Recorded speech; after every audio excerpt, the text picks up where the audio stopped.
I moved to the UK at the age of 12 without my own family, and I went to boarding school. And you do not expect at any point for someone to say, well, actually, we're going to deport you. I had indefinite leave to remain. You feel British, you think British. There's no part of you that thinks that. Un trader brillant, une ascension fulgurante, un pari risqué et une chute vertigineuse. Aujourd'hui, nous plongeons dans l'histoire incroyable de Kweku Adoboli, un homme qui a fait trembler la finance mondiale avec une fraude de 2,3 milliards de dollars. Mais était-il vraiment un seul responsable? UBS et le gouvernement britannique n'ont-ils pas eux aussi, d'une part, d'une manière ou d'une autre, des responsabilités dans ce scandale? Le procès de Kweku Adoboli est entré dans le vif du sujet. Vendredi, la cour de Southwark à Londres a présenté les faits reprochés au trader qui est accusé d'avoir fait perdre 1,8 milliard d'euros à la banque suisse UBS après avoir parié sur des produits financiers dans des proportions non autorisées. Kweku Adoboli est poursuivi pour abus de position et fraude comptable au pluriel. Il risque 10 années de prison. Tout commence en 1980. Au Ghana, Kweku Adoboli naît dans une famille aisée, son père étant un diplomate de haut rang. Dès son plus jeune âge, il est exposé à une éducation internationale, vivant au Moyen-Orient et en Afrique avant de s'installer au Royaume-Uni pour ses études. Il intègre l'université de Nottingham où il étudie les sciences informatiques et la gestion, un mélange qui lui donne avantage unique dans le monde de la finance moderne. En 2003, il rejoint UBS à Londres en tant que stagiaire. Très vite, il se démarque par son intelligence et sa compréhension fine des marchés financiers. Il gravit rapidement les échelons et en 2006, il devient officiellement trader au sein du département Delta One d'UBS, spécialisé dans le trading d'exchange, Trade Fund EFT. Un poste prestigieux où il gère des millions de dollars et fait partie de l'élite de la finance londonienne. Mais dans ce monde où chaque seconde vaut des millions, la pression est immense. Les traders sont jugés uniquement sur leur performance. Gagner des millions un jour ne suffit pas. Il faut faire encore mieux le lendemain. Adoboli, comme beaucoup d'autres, est pris dans cette spirale. Au fil du temps, il commence à prendre des positions de plus en plus risquées.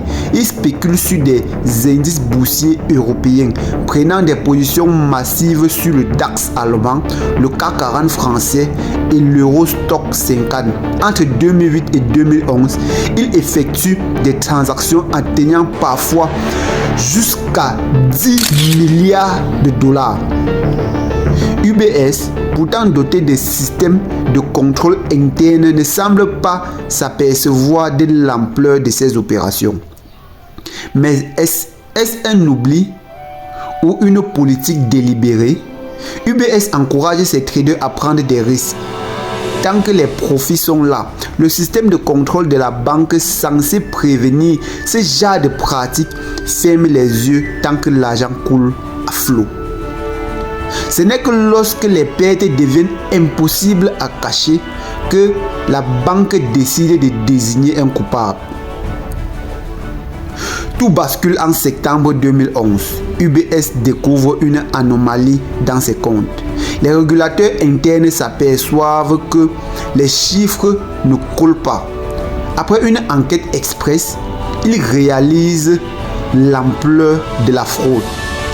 2,3 milliards de dollars partis en fumée. La banque est sous le choc. La presse mondiale s'empare de l'affaire. L'action d'UBS chute de 10% en bourse et les investisseurs paniquent.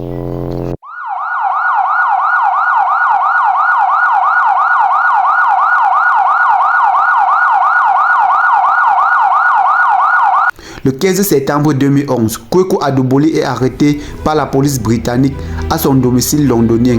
En quelques heures, il passe le statut de trader vedette à celui d'escroc financier.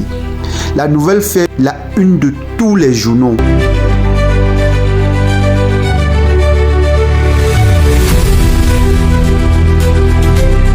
UBS, de son côté, est plongée dans une crise sans précédent.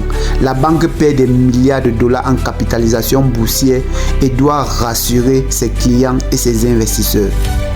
Mais UBS ne veut pas assurer sa part de responsabilité. La banque qu'il a formée, qui a bénéficié de ses gains pendant des années, se décharge totalement de l'affaire.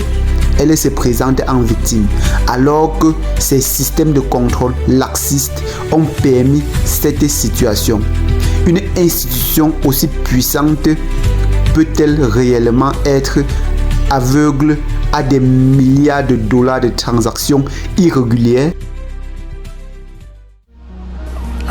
It was a shock. What was most difficult for me was thinking about my friends and family and how they were perceiving me. Throughout the entire process, Zurich 23 Citibank. you stop thinking about yourself. Or maybe that's just the way I'm built. Le procès de Kweku Adoboli s'ouvre en septembre 2012 à Londres. Face au juge, il se défend en expliquant qu'il n'a jamais agi dans une intention frauduleuse, mais plutôt sous la pression constante de performer et de générer du profit pour UBS. Je n'ai pas volé d'argent, j'ai juste pris trop de risques, dit-il. Le jury cependant est implacable. En novembre 2012, il est reconnu coupable de 2 chefs d'accusation pour fraude et condamné à 7 ans de prison. Une peine lourde qui marque l'un des plus grands scandales financiers de l'histoire récente. Après 4 ans de détention, il est libéré en 2015 pour bonne conduite, mais son cauchemar ne s'arrête pas là. Le gouvernement britannique, qui a largement profité des activités de la City et des impôts payés par ces banques, décide d'expulser Kweku Adoboli en 2018, né au Ghana mais ayant vécu toute sa vie au Royaume-Uni. Il est renvoyé dans un pays où il n'a plus aucun repère. Une décision politique visant à donner l'illusion d'une justice sévère contre les dérives financières, alors que les véritables responsables de la crise bancaire de 2008, eux, restent intouchés.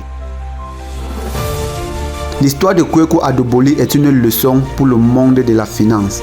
Comment un seul homme a-t-il pu manipuler des milliards de dollars sans que personne ne s'en rende compte? Les contrôles internes des banques sont-ils vraiment efficaces? Ou bien ne regardent-ils que lorsque les pertes deviennent trop grandes pour être ignorées? The curve was steep, the workload was unimaginable. 15 to 18-hour days were not uncommon. There were occasions when I actually slept under my desk to try and meet the deadlines I was being set. Adoboli a payé un prix énorme pour ses erreurs, mais était-il le seul responsable? UBS et le gouvernement britannique ont-ils cherché un bouc émissaire pour masquer leurs propres échecs? La finance moderne repose sur des transactions à haute fréquence, des algorithmes ultra performants et une compétition féroce. At that time, I had 10 months of experience on the trading book, and John Hughes, who would become my supervisor, had only 20 months of experience. And with our combined 30 months of experience, we were left to run a $50 billion trading book.